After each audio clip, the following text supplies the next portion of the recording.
Okay. Tamar, can you turn on your video so we can all see each other? Yes. So, hey, hold on. Hi, Tamar. I'm Lenny. I see your name all over the place. It's so nice to see a face. Where do you live? So we live in LA currently. And we are actually at the moment in New York. I'm at my parents' house. We came here for a few weeks. Oh, wonderful. What part of New York, Lenny? So they're in Muncie. So it's nice. It's really nice because it's very wooded here and there's so much greenery. So we've just been going out and hiking and enjoying nature, and we can't really go anywhere because technically we're in quarantine. Yeah. So we're just exploring around here. My father knows all the hiking trails, and it's pretty much their backyard. So it's amazing. Oh, that sounds wonderful. You left LA because of what's going on and went to New York? No, we had plans to come and visit them anyway over the summer because it's been so long since we've seen them. It's been a year, I guess, because we were supposed to be together for Pesach, and that couldn't happen. So we just said, okay, we don't have anything else going on over the summer, and it definitely was nice to get out of LA. So we're here at the moment. Sure. And yeah, and wait, Tamar, you're in Beit Shemesh. We're in Beit Shemesh. Yeah, we're renting in Scheinfeld. Okay. And we dive in at a shul down in the Sibyon area. Okay. And so I'm familiar with also the Rosner area. We made Aliyah last July. Oh, nice. From LA? No, from Boston. Oh, wow. I wish I could say LA. Boston was really cold. We were there for 10 years and a lot of snow, and we had a nice house, and we just decided after 10 years that we had enough paying really high tuition and shoveling and raking. Yeah. Oh my gosh, especially the weather. That for sure plays into it. It's a whole different lifestyle. When I come back to New York, I'm I would never, ever be able to go back to this. Right. It totally affects I'm so much happier in Israel. I mean, I didn't realize I had legit seasonal depression. I just had no idea. Yeah, I think it's a very normal thing. They say there are different techniques people have to try to deal with it, like ultraviolet lights and just all different things to fake, sunlight. And I know growing up in New York, I always said to my parents, I'm not staying here. I'm moving to a warm climate, and it will probably be Israel. And it was Israel, and we were lucky to live there for 10 years. And I loved it, and I was the only person I think that didn't complain about the heat of Ramat Beit Shemesh. You know what it's like, and I actually loved it. And when we moved to LA afterwards, I remember complaining what? LA's supposed to be warm. Everyone's like, what are you talking about? It's such a warm climate. I was I'm used to Israel. When I think about heat, I think about the hot desert sun of Beit Shemesh. LA is not that. But I've gotten used to it. No, but LA, I'll take LA weather over desert heat any day. I know most people would, but I'm just always freezing, so I didn't mind the heat. I just loved the pounding sun and whatever. That's actually something I wanted to mention. I wanted to mention the weather factor because there really is such a difference. I think that's such an important thing that people don't even think about. Yeah, and it really varies. You're in Jerusalem. My husband used to say when he was years before we got married, he was living in Achlot, and he used to travel every day from Achlot to Tel Aviv. And he said it was incredible. He felt like he was entering a different universe. First of all, the culture for sure, but he would get on the bus all bundled up in the winter in scarves and gloves. Yerushalayim, you really have real winter there.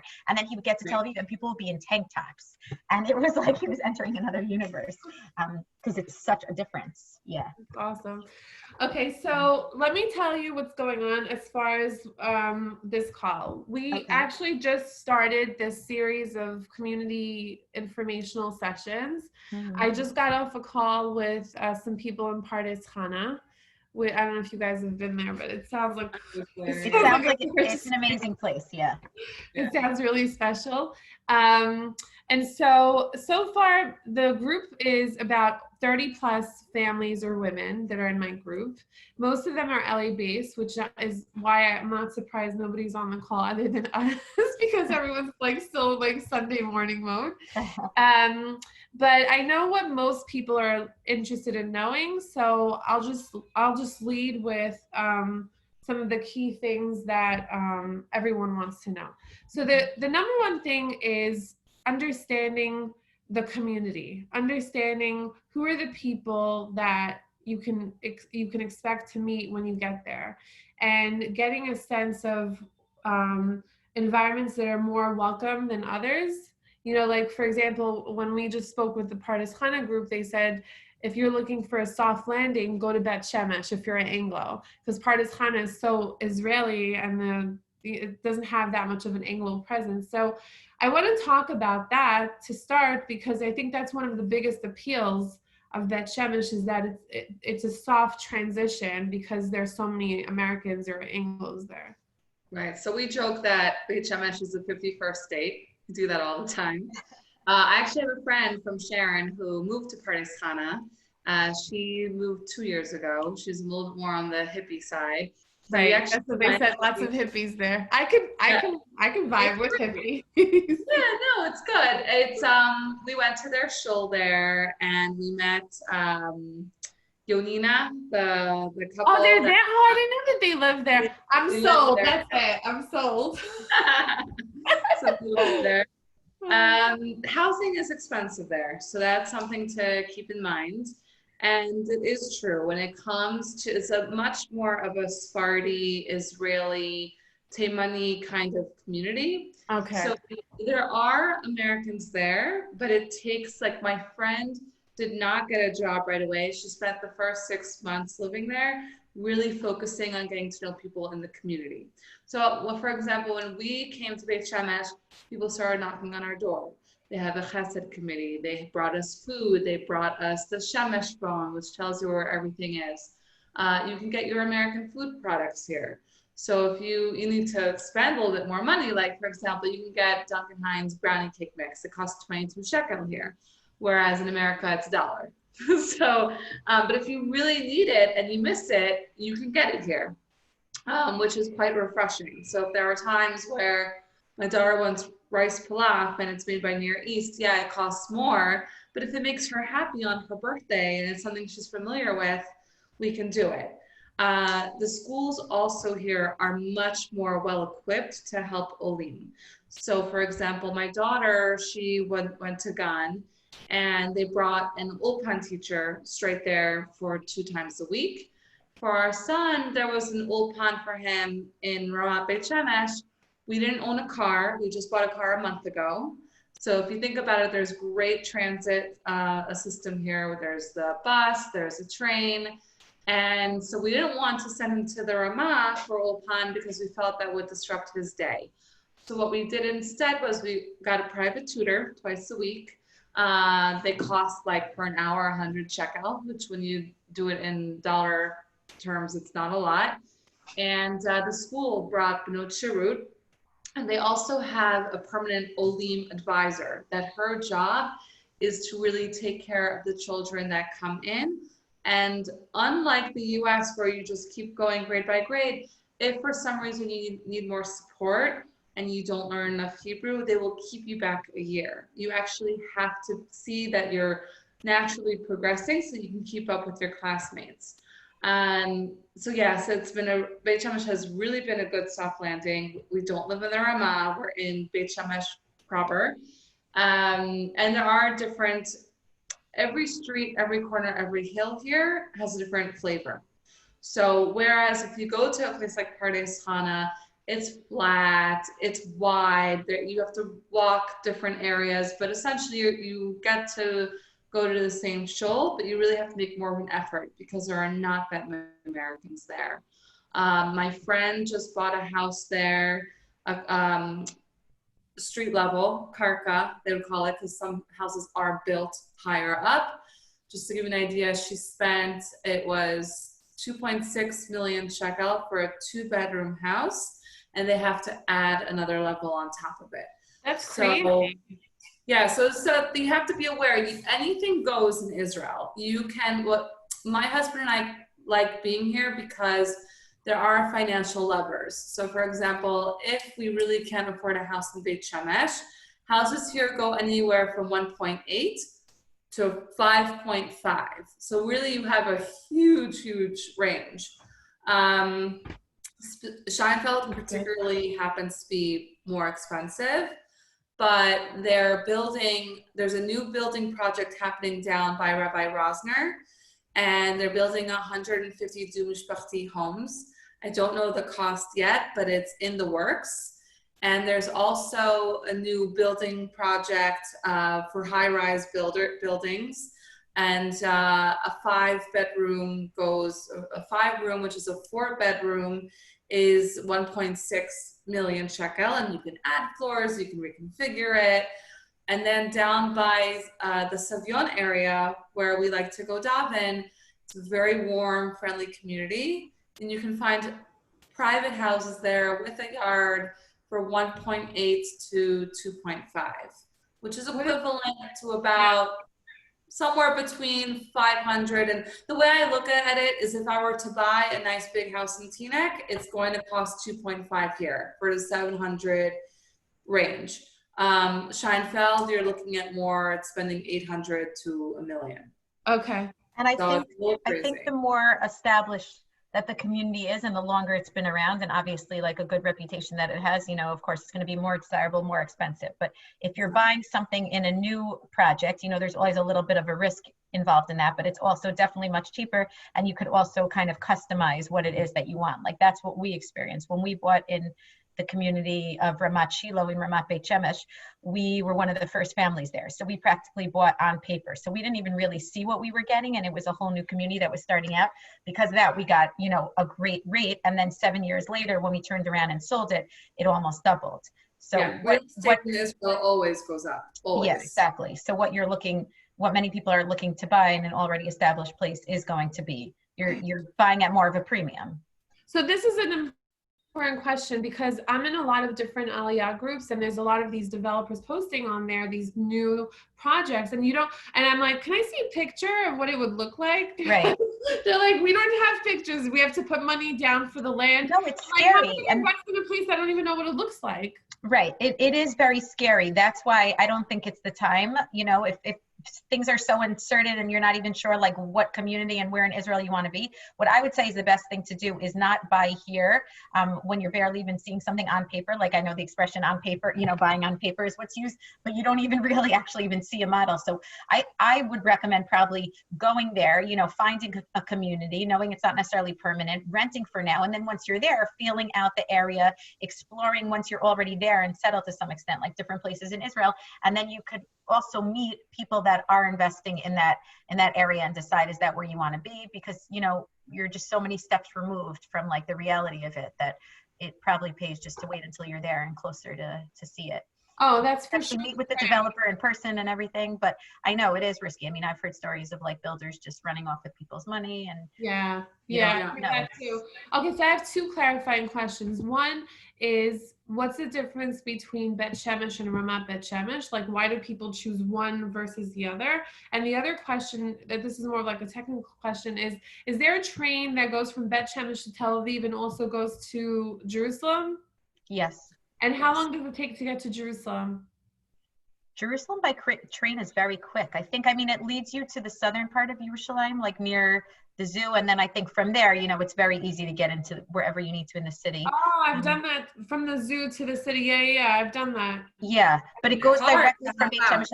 I think it's like 20 minutes. We've done it, right, Tamar? Would you agree? Yeah, it's like 25, 30 minutes by car. Okay. And the train, they have a train from Beit Shemesh that goes straight to Tel Aviv, goes through Lod, that whole area. Where does it stop in Tel Aviv? Do you know? I haven't done it actually, but my someone I used to work with at Brandeis did it, and it took her from Tel Aviv Hashalom.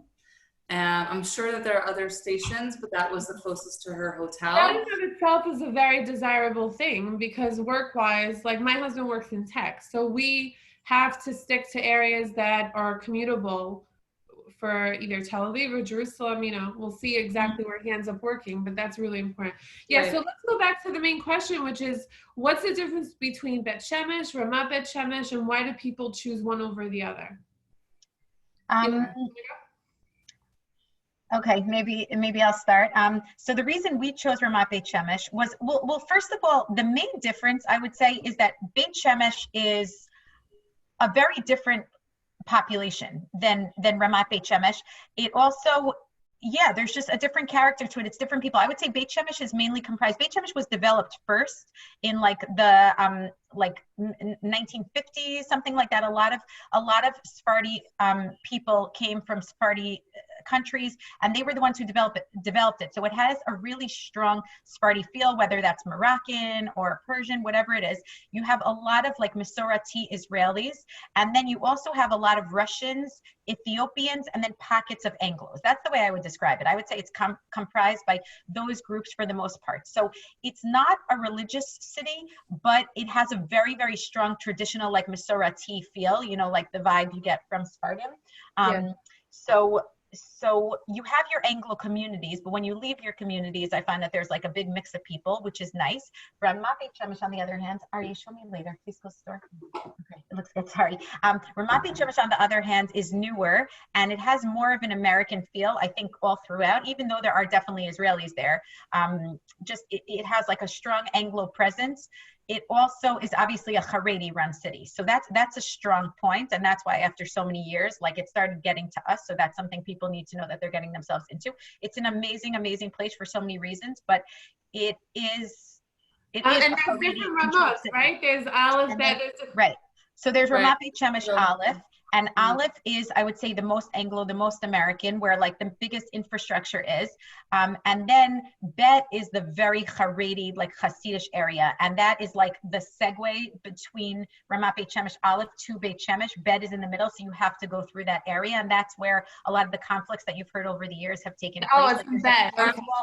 Fragment of like road. They're building a new road that you can bypass it. You don't have to go through Bet anymore. Oh, wow. Awesome. Okay. I mean, on a day-to-day basis, I would tell people, you know, like there was a point where things were really bad in Ramat Beit Shemesh, like something like 5-6 years ago. And I remember people saying like, whoa, you live there? What's it like? Like our Israeli secular cousins, you know, and kibbutzim would be like, whoa, how do you live there with the Haredim, whatever? And we were like, it's not like that. On a day-to-day basis, you know how it is when you live in places also like LA. People are like, oh my gosh, the riots, you know, what are like, and on a day-to-day basis, I would say that we live in like peace and tranquility with them. We go to their stores. We see them all the time. It's just a small extreme fraction that every once in a while, you know, faction that every once in a while things start up. But for the most part, it's nice and it's peaceful. It's a great place to live. And then there's Ramat Beit Shemesh Gimel and Dalet, and who knows, by now since we left, I'm sure they're building on another hilltop and another hilltop. Those are also Haredi, and it's very appealing for like young Haredi couples. So is Aleph also Haredi? Yeah, Aleph is also Haredi. So all of Ramat Beit Shemesh is Haredi? They're all Haredi. That doesn't mean that everyone there is Haredi. Like amongst Ramat Beit Shemesh Aleph, there are areas of more Dati Leumi. That's one of the communities that we were in. But when I say Dati Leumi, we were in Ramat Shiloh. Is that what you just asked? Sorry. Yeah. Which is amazing in itself. I could go on and on about how wonderful that community is, and I would highly recommend it if like you're looking for those specific things. But when I say Dati Leumi, you have to realize Dati Leumi is not the equivalent of like modern Orthodox. When I say Dati Leumi living in a Haredi town, it's a very, very frum and sincerely from community. Like Rina, I could see you fitting in, you know, but it's not people who are looking for an easy way out. It's not like, oh, Beverlywood, you know, like, oh, we call ourselves modern Orthodox, but whatever. I don't like the stereotype, but sometimes you kind of like have to put things in boxes just for the sake of. Is it more like La Brea or more like Beverlywood? More like La Brea, for sure. But La Brea, right, you're taking away, of course, like, you know, that materialism and all that. No, I would say even like yeshivish, like the yeshivish that you see around, I would say even that, like it would be maybe equivalent to yeshivish in America, but yeshivish that has a strong connection to Israel. I don't know if I would necessarily say they could be defined as Zioni, but like people who are really from, anyone who goes there and uproots their family and makes Aliyah, you know, really feels connected to like the Jewish people being in Israel and is doing things in a sincere, firm way. I think not just going through like, you know, the rote actions, but they're passionate. That's one of the beauties of living in Israel. You really feel like what people are doing, they've chosen to do and they believe in it and they want to be living that Jewish life, like in Eretz Yisrael. Is there a Chabad community in Ramat Beit Shemesh? When we were there was a Chabad community and it was an Anglo community, so it was really nice as opposed to like Israeli style Chabad, which is very different. There was a nice community there, and I believe it's probably still there. I don't know for sure, but I mean, I'm sure it's like changed over time. But I could put you in touch with the rabbi directly if he's still there. I don't even know. His name is Rabbi Farrow. He was from England, and he was. Did you guys go to that Chabad community? My husband actually, we didn't live like right there where most of the Chabad families lived, but my husband would walk up there sometimes for Shabbos, and he would go to their Fabrengans, and he would like tap in a little bit. Awesome. Okay, so I want to hear Tamar's answer. That was awesome. That was like my number one question of this session is really understanding. It was hard for me to get a handle on the difference between the two. I see someone new joined us, Bina Weiss. Isn't this your friend? Oh, Bina! Let me see your face. Hold on. Yes, Bina's my friend from childhood. Hold on. Bina. Hi. Hi. No pressure. You could leave your camera up if you don't want. How are No, you? it's fine. Just, the kids, chaos. Yeah. Doing Yeah. good, Okay, good. we're How are talking you? about Beit Shemesh first. We're not Beit Shemesh, so you came at the right time. Bina, you're Okay, in good. Florida, right? Yes. Are you in Miami? I'm in Hollywood. Where are you? Miami Beach. Oh, nice. Okay. When are you planning on doing Aliyah? Well, we are considering for this school year, but the paperwork is very hard, so we'll Very see. hard. Yeah. I mean, my New York birth certificate is waiting to be apostilled, and there's no end in sight, Yeah. Yeah. But we got all our Florida stuff back. Oh, that's good. Yeah. What about you? We're just in the thick of the document journey. So we're giving ourselves breathing space and we don't want to rush. So it looks more like early next year, God willing. Oh, okay. Yeah. It doesn't expire, the paperwork? I don't know. I don't really know how long you can keep it for. I have to see. I'm working directly with the Israeli consulate because I'm Israeli. Oh, okay. So they're overseeing my application and guiding me really on what to do. Okay. Because if it's next year, you shouldn't do so many things that will expire. Okay. You should find out because it's not worth it. I mean, if you don't have a timeline and you're just gonna go with it, then do it. But I want to be in Israel now. I'm like, get me on a plane. You are so amazing for what you're doing. Oh my gosh. You're like the pioneer of these women all over the US. I feel like I see you everywhere now promoting Aliyah. It's so amazing. I want to go so badly. You know what I realized? That all it takes is just making the decision. Just be firm with your decision and then everything starts to flow from there. And when you're not sure and you're on the fence, and I felt like there's something powerful about being part of a group where everyone's like, in the same headspace but not 100% sure. So I'm really hoping that these calls will be helpful. We just had a call earlier about Pardes Chana, which was very interesting. I'm going to share that with the group a little bit later. Okay, so Ilani just explained the difference between Bet Shemesh and Ramat Bet Shemesh, and now it's Tamar's turn. So I agree with what Ilani said. I just want to add that having a Haredi mindset is different from a yeshivish mindset that what you're used to in America. Yeah, can you please explain that? Because we're not Haredi or yeshivish. I just call us Orthodox. Right. So it's interesting because I have a coworker who lives in Beit Shemesh Aleph, and she told me I'm Haredi, and I'm like, I was looking at her, I'm like, what do you mean you're Haredi? You look completely normal. And so she was like, well, my mindset is Haredi. I'm like, what do you mean your mindset's Haredi? She's like, I keep things strictly. And I was like, but so do I. So that's the difference. I think it's more of the schools that you send your kids to also. They typically go to Cheder. They might not actually serve in the army. So depending on your values, you might find more families in the Ramat Beit Shemesh area where they do not exactly align with the Israeli government. So when it came to coronavirus, and I'm here in Scheinfeld, and Friday night we heard a lot of noise, we thought, what is that? Is that cats or jackals? And it ended up being riots in Ramat Beit Shemesh Bet. So unless you are Hasidish, which a lot of people that I've spoken to in America are not, because most of the Hasidic people in America are not Zionistic and they're not interested in coming to Israel until Mashiach comes. That's the overall. Maybe it's not everyone, but majority that I've spoken to who are like that have no interest. You probably will not find yourself in Ramat Beit Shemesh Bet. Ramat Beit Shemesh Aleph, like Ilani said, is more of a mix. There's Ramat Shiloh, which is more YU, from what I heard of, like YU to the right. There is a new community called Beit Shemesh, and that is going to be more of a mixed community. Then you have Mishkafayim, which also happens to be a little more to the right. And it's also a question of what you're looking for. If you're looking for houses, if you're looking for apartments. One thing I do want to say that Eleni did not is that we have an amazing mayor here, Eliza Bloch, who is doing a tremendous job trying to get everyone to really respect one another and to build up Beit Shemesh, make sure that it stays to be a clean community, welcoming to Ethiopians and Russians, all these different mixtures of people. I happen to see more of that diversity here in Beit Shemesh proper. When I do drive into the Ramah area, there's a little bit less of that diversity. Everyone more or less is from.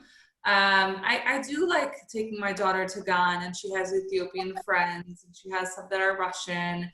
And there are people who drive on Shabbat here, not too many, but there are. And so in the Ramah, you won't find that. And if you do, you're probably going to see someone getting yelled at.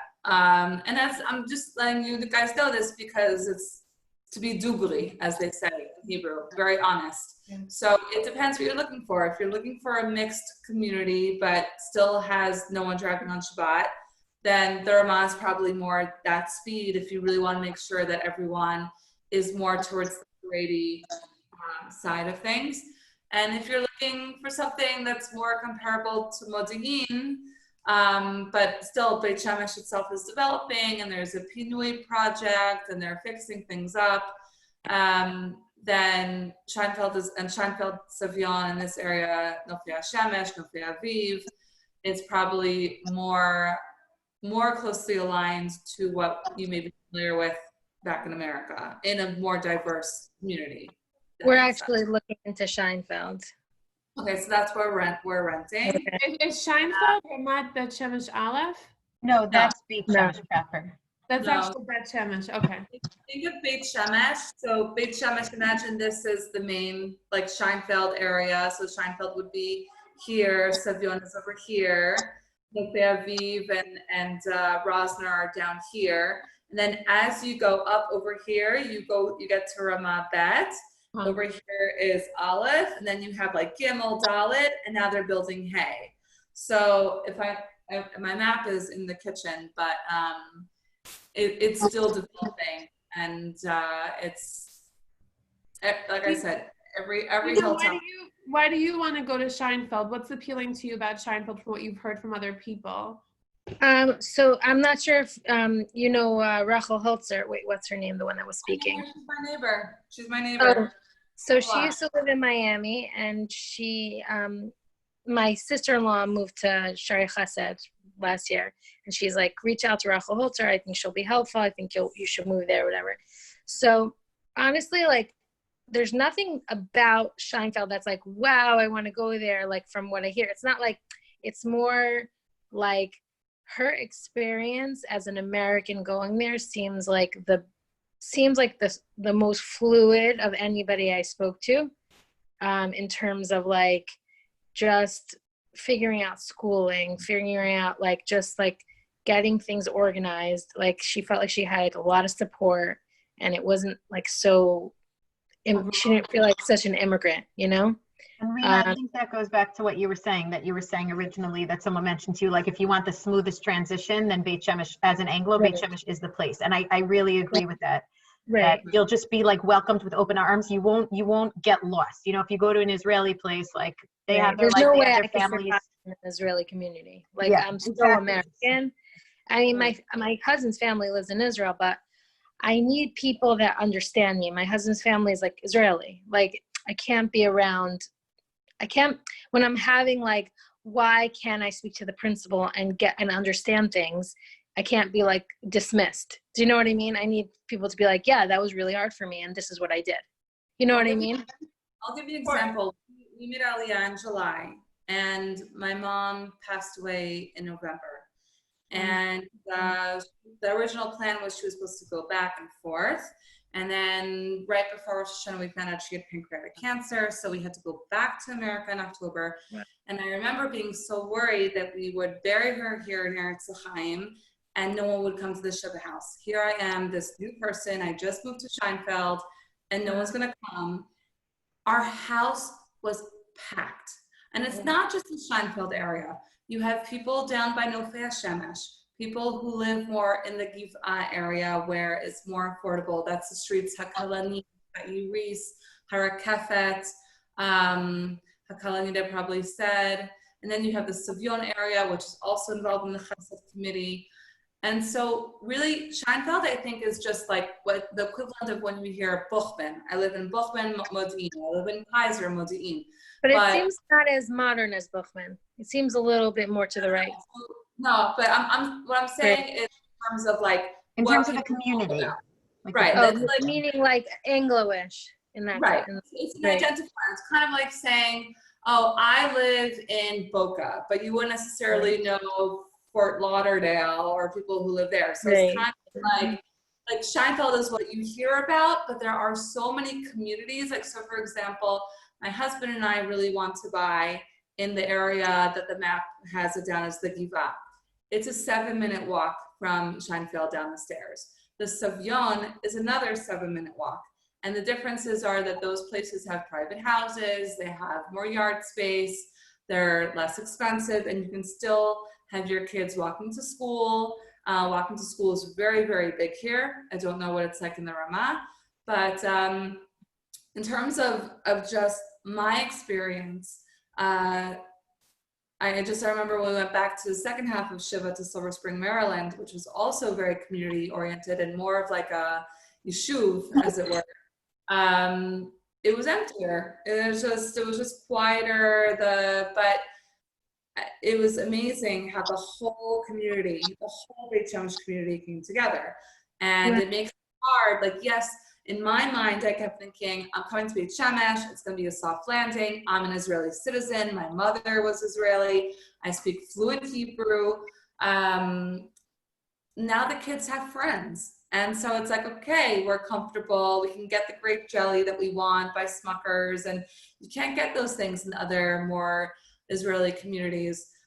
So I wouldn't say just focus on Scheinfeld because there are so many different communities. So for example, can you write, I want to write down those areas because we really want a house, and the apartments that I saw, like the townhouses, they really did not look appealing. And I think it would be important for my kids transit in a nice place to live.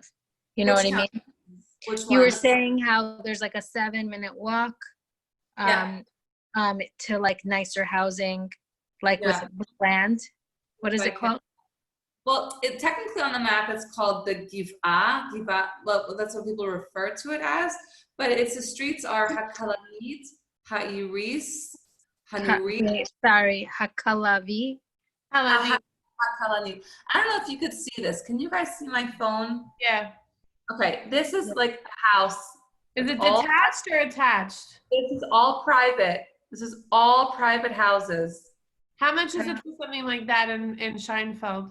This is not Scheinfeld. This is Hakalanit, Ha'iris, Hakalani. I don't even know how to spell these things. Bina, I'll put you in touch with Tamar and she could text you. Okay, if you could text it to me, because this is like these are all houses that are private that I'm showing you right now. This is really important information for me because like I was looking that there was like a realtor that was sending me these like attached houses, like they're like I don't know what you call them. I get confused because it's very different there. Yeah.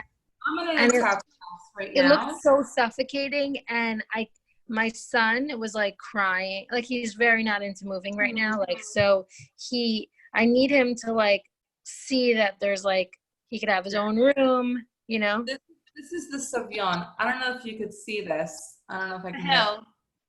It's a hill, but you can't really see it well. All of these are either Dimishpachti or private houses. There is a street called Ha'arazim. Hey Aleph Reish Zayin Ha'arazim. Yud Mem Sofi. Okay? When you walk along that street, they're all private houses. They range from 1.8 million shekel to 2.3. Okay? 1.8 is what? Like $800,000? One second, I don't want to give you the wrong number.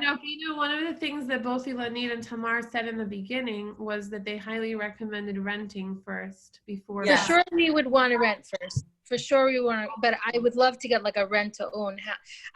I can't, I mean, I know that we're gonna have to compromise on a lot of things, but like living in like a very tight, uncomfortable home would be hard for my kids. That I could see it being like a problem, you know? So 1.8 is $523,000. Okay, that's much cheaper than the house here. Yeah, the houses that go in Scheinfeld, just so you know, and we my husband and I we just started looking for houses because like I said, my kids are happy. And at this 5 and 8 year old, I have a 6-year-old and a 1-year-old. So moving to a place like, I don't know, Meitar, where I have Israeli family, or to Lod, which is also has new developments and it's also on the train track line. It comes to a certain point where you get comfortable, and making another move, another adjustment is like making Aliyah all over again. Right. So if you're going, like, you have to kind of realize that in your head. And so for us, like Scheinfeld, you're looking at anywhere from 3.4 to 4.2 for what really can be a side-by-side house. Now they're big side-by-side houses. What do you mean? 3.4 shekel? Shekel. Yeah. She's 3.4 million shekel. But the streets that have really big, beautiful side-by-side houses where you don't feel, you feel like it's an American house. I'm trying to think. There was one we saw on a street called Shimon. This was back in February, pre-corona. And it was 3 floors. So you walked in and it had like a really big salon area. It had a beautiful kitchen. It had a back area with an office. And then there was a miklat and a laundry room. You walked up the stairs and there was 4 bedrooms, one that had also a huge master bath, and then another floor that was an attic that had another space for like people to stay, guests, and another bathroom. But that was asking 3.7, but ended up selling for 3.4. So I would say that if you also want your own private yard or a house that's more ground level, again, the areas to look into are the Savion. There's a wonderful, wonderful rabbi there, Rabbi Kurtz. You can't walk to the Scheinfeld area? You can't like be a part of the Scheinfeld? You can walk. You can walk from the Savion to Scheinfeld. It's a 7-minute walk up the hill. It's nothing. I do it all the time. Yeah, that's not. Yeah, that's like further than my shul is further in Miami Beach than 7 minutes. Right. So you have to think like it's not. I was telling someone it's not like living in Scheinfeld and walking to the Savion where it's like Teaneck to Bergenfield. You're talking 7 minutes between. Right. I can walk from here in Scheinfeld Right. to Rabbi Rosner's in 10 minutes. But So Tamar, what my happens with the question, stroller? Sorry. What's that? Is it like all steps? Like you can't go with a stroller? I have a stroller. I go all the time. There's pathways that you don't need to have a stroller. What did you want to ask, Eleni? I just wanted something that I noticed in Israel, and this is something that I think, Bina, you just need to keep in mind when choosing a community. Like 7 minutes to us, coming from America seems so close, but in Israel, a 7-minute walk is like a different neighborhood. So if you're in the Savion, and even though it's technically 7 minutes, are you really considered part of Scheinfeld? Like, is it that easy to just, you're not opening your front door and having like all the Scheinfeld families that are like you. It really is considered a different neighborhood. So you want to keep in mind that like the different kinds of people. Right. Like a different style housing, you might be giving up that community. I don't know. I mean, you can make a special effort for sure, but naturally your kids and you will find yourself becoming close to like whoever's right next door to you, instead of schlepping that whole walk. So I don't know how different it is, if it's really considered a different community. So just maybe we should start off in Scheinfeld and then we could eventually move out there because we have the friends already. Yeah. Maybe, and then you've had time to explore the different neighborhoods. But if you're pretty sure that now you want in Scheinfeld, I would almost say that the priority maybe is more of a community rather than like a type of housing, especially because you're renting. Right. I definitely feel like it's not a priority to have a really nice house, but the things that that were shown to me, like I just can't. I know those that style housing because there's those streets, right, Tamar, like Rehov Gad, those small little streets. So suffocating. The where way it's very like tight. Well, All So I have to put townhouses. children to sleep, but what I can do, I have a blog that I've really been keeping up with, and I write about these areas. So it's called Baneshama. I'm gonna share it with them. I think you sent me the link on Messenger. I think I can chat it right here. Oh, good, perfect. Do that. Let me do that, okay. And I'll also chat you my number, and I'm happy to explain it, because I think that once you're here, your friends are gonna make. My kids have friends in the Suvyon area. They have friends in the Scheinfeld area. They have friends down by the Rosner area. And I think, there are a lot of WhatsApp groups here also. So you're really not gonna get lost. And I think that it's really been fine. It's not like a siloed community where you really feel like, oh, well, you live down by Rosner. I'm not gonna get involved. I have tons of friends down there. And then Suvyon also, it's just, my husband goes shul hopping all the time. And it's shul hopping, yeah. You wanna say hi? What's her name? What's her name, sweetheart? Mima. Where do you go to school? Gan Aliyah. Where's Gan Aliyah? Is it in Scheinfeld? No. Where is it? Do you know where it is? Yeah, it's on a street called Rashi. And so we walk to it. It's also down the hill. It's about a 7-minute walk. And where do we go to shul? Do you know? It's time. It's time. Is there Tfilat Yiladim there? And do you like it there? Okay. And where do we go do our grocery shopping? To get candy at the end. To get candy at the end. And okay. And where else do you have friends? On my street. On my street. Yeah. And do we walk a lot everywhere? And when did we buy a car? Did we have a car? 4 months ago. No, it was a month ago. Anyhow, I chatted my number, so really feel free to text me. I'm on WhatsApp, and I also have a link to my blog.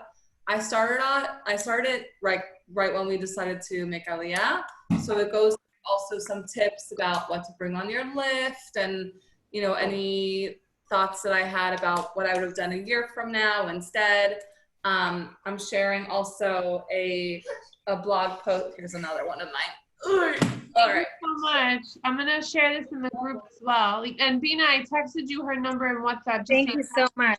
Thank you so much, both of you. And Ilani, it's so nice to see you in person. You can keep chatting. I'm just gonna log off. Okay. Thank you so much. I'm gonna be in touch with you. If you guys have any questions, Bina, obviously be in touch. And wait, Ilani, don't go. I still have a couple of questions for you. Okay. All right. Bye, Tamar. Bye, Tamar. Thank you. Thank you. Okay, can you tell me where can I find Pico in Israel? That's so funny. Oh gosh. Does it exist? You're saying in terms of what? Like the kosher everything consolidated in one, making it easy. I don't care about the one-stop shop? restaurants. I'm not talking about the restaurants. I'm talking hashkafically, where there's diversity. I don't think I could handle being in a yeshivish. Rina, I feel like that's like the #1 question. Like when I see what people want in Israel, it's like a mix of people. I want these type of people plus these type of people. So with Israel, I have to say I think that's the biggest challenge, and that's what every American comes wanting to find. But I think when you get there, you realize, especially like leaving your family and your former community behind, it's almost comforting to just put yourself in like a homogeneous pocket. As much as it doesn't sound like such a nice thing, it's really just the easiest way to like acclimate, as opposed, because Rina, if you went to a place like that, you would find a big mix and diversity in maybe like Tel Aviv, or maybe like Pardes Chana if you go into the city and everything. But then you're also going to be surrounded by Israelis, and you're not going to have your tight-knit, close American community. So you have to realize that you're giving up. Like for example, you know how we're like, I loved Sola for us. I just loved it. I want to be in an environment. Bina, I'm just going to ask a personal question, and feel free to jump in also. We have another like 10, 15 minutes. For me, what's really important, community-wise, is a learning-centered community. You know, like one that's like, it's not just show up to shul, daven, and that's it. Like I'm looking for like growth oriented, where they have like programs for the women. They have. Well, I know that Scheinfeld definitely has that because my friend who lives there, like who's been guiding me, said that they have, I mean, because of COVID, maybe it went on Zoom, but there's very active learning in her community. But I mean, are you Chabad? Yeah, we're Chabad. Okay, so I mean, I'm originally Chabad, like my family is Chabad. My husband's like mix, like he's like, I don't know, there's no definition. You know, I think the same thing when people ask me, like, are you guys Chabad? I'm like, well, right. I'm not so much, but like I grew up around Chabad, but my husband is like, yeah, like a mix. And they're like, are you Chabad? It's hard to explain, but yeah, no, I feel like it's very important to be in a growth oriented environment. And I mean, Scheinfeld definitely has that. And the thing about Israel, I think, is you'll have much more of that in general. People are more sincere about life. I feel like in my experience, it's like in America, your goals are very different than in Israel. Like you're going there, you already set a standard of your goal just by going, you know? Yeah. But I mean, it's not. I guess what I mean is like a place, I think what I'm trying to articulate is that I love the model for community that's American, where the family's activities are centered around the shul. Whereas the Israeli model, it's not like that. They go to shul, they come home. There's no kiddush, there's no kids programs, there's no one. I'm not into that. Like I want something where they're you know, it's like that is the Israeli model, but there definitely is more of that in American shuls for sure. Like they take the American models and implement it to some extent. But it's also that in Israel, you don't really need that as your model because your entire life is Jewish. Like your kids go to school, they walk to school with their Jewish friends. It's not like in LA where you need that because that's pretty much your only connection. If you don't have shul, you're lost. In Israel, it's like your entire life is comprised of just Jewish and religious things. You're surrounded by it. So it's naturally there in the air. You naturally have it. I also think that it's because kids have much more independence. From my understanding, kids have much more independence in Israel. So they don't need like I feel like in America, your kids have piano lessons and this lesson and that lesson and that. Like you have to be like in charge of every little aspect of their lives. And in Israel, kids have much more independence. So after shul, they go hang out with their friends and they go from house to house, and you're not like tracking them like we are in America. Or like, setting up play dates. Like we're not like there's everything my kids do, like literally like they need space from us. Do you know what I mean? Like they need to like be a little bit more independent from us because we're so on top of them in America. Because I feel like you have to be more in America. Yeah. Like I don't know, maybe you have to be in Israel also. I don't believe that you should just let your kids go. It would be very hard, that transition. But I think in Israel, you don't need your shul to provide every social aspect of your life because your kids create their socialization independently. That's what it seems like. Yeah, Bina, 100%. I totally agree with that. Okay, so now I'm going to ask another personal question to Eleni. Eleni, knowing me, which place do you think we should? It's so funny. I was just thinking, like, how much should I like give my own 2 cents? How much should totally. Give your 2 cents. I need it. Rina, I don't know. It's really such a hard question. Listen, I don't know how much I see you in one of the Beit Shemesh communities, like Beit Shemesh where Tamar is that she described. Yeah. I could see you more in Ramat Beit Shemesh. With Ramat Beit Shemesh, that's where we were, Ramat Beit Shemesh Aleph mainly. I would say the biggest challenge is it could go 2 ways. Either like Bina said, you know, when you go to Israel, like I think it's only natural to kind of grow because it's so inspiring to be around people who like sacrifice what they had in America, left it behind. You're naturally going to be around idealistic, more sincere people who aren't just going through the motions of frumkeit like you see in America, but really their hearts are in it. So that could be very inspiring. And of course, wherever you are, there's shiurim and it's like endless. And Ramat Beit Shemesh, you have like the top of the top. You have Shira Smiles. She lived down the block from us and we would just see her around and like all of that. It's everywhere you go. So it's easy to grasp and to get it.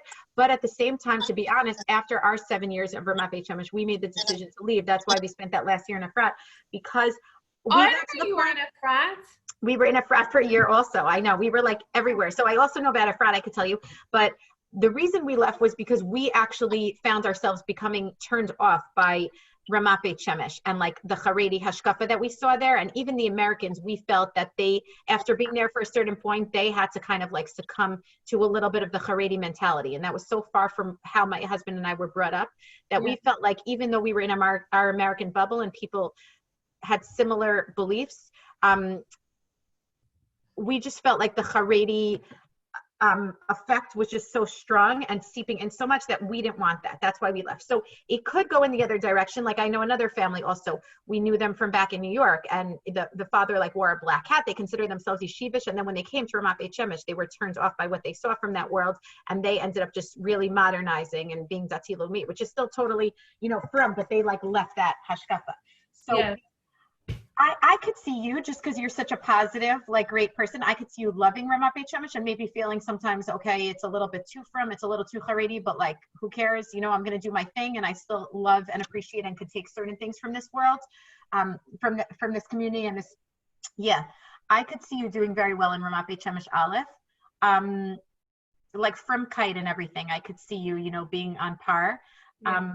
And a lot of it is just who you surround yourself by. So not everyone there is Haredi. Like there are, like I said, kind of like Dati Lumi spread throughout. So if you find those close friends and the right people, then you're okay. You don't need to be bothered by what people 2 blocks away are doing, Right.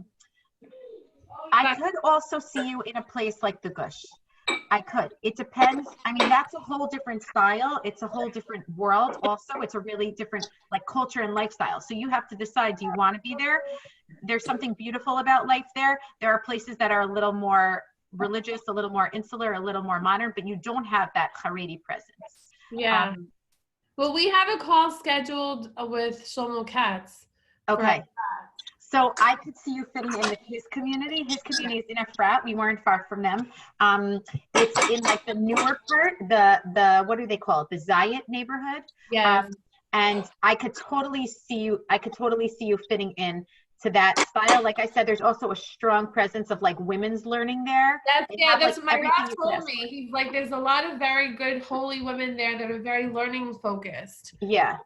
They have like a women's Beit Midrash, women's Midrash Shah, like everything you could ask for there, they have plus more for the women. Women there are really, really into it. I'm sold. I love that.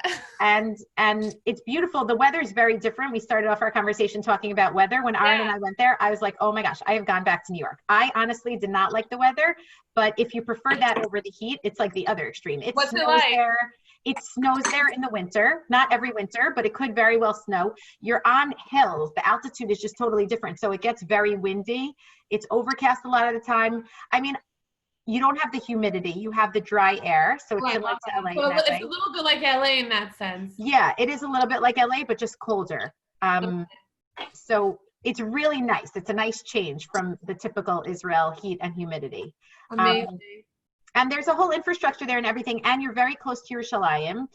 And I remember you asked on the group, how you answered the question of like security there and everything. So I gave my 2 cents. I wouldn't say that's a reason to stop you from moving there. I said, unless you actually have like, anxiety or like major issues, then for sure you don't want to move there. But if you're just a little concerned or whatever, there's ways to work around it. And I wouldn't say that's a reason to stop you from moving there. But Efrat, that community with Shlomo Katz, because of him, I think he's really brought like, I would say like the firmer side of Efrat together, and the people who are into that more heterogeneous style. Like if you're looking for something like Sola, I would not say, you can't find Sola in Israel, but I would say what I know about Sola, like that is something that could be comparable on some level. Because are the schools as good in those type of communities? Like, can you get as good in terms of an American? Let's say. I've heard Beit Shemesh is the best school system, and it is also the best transition for your kids. Like everything in terms of the kupot cholim, like I don't even know how to say that in English. The health systems, almost everywhere you go, because it's such a place that where Olim like flock to. Everywhere you go, they almost have a representative, and in the schools, like they have Anglos that come, and their job alone is just to help the kids like acclimate. And really, wow. In Efrat, in Gush, I don't know if every single school has that, but for the most part, like you have that system in place in Beit Shemesh. They're amazing in that way.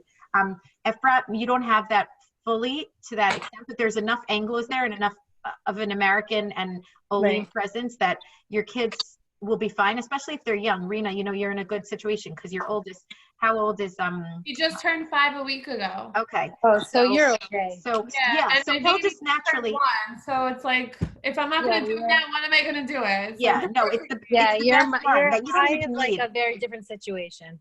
Yeah, like you don't even need those people to help with like the official transition. You know, it's like he'll naturally just acclimate in wherever he's put. And there are still so many Americans and so much English there that that's not a concern. And I think the school system is also supposed to be very good there. I mean, I know a little bit because we were there for a year.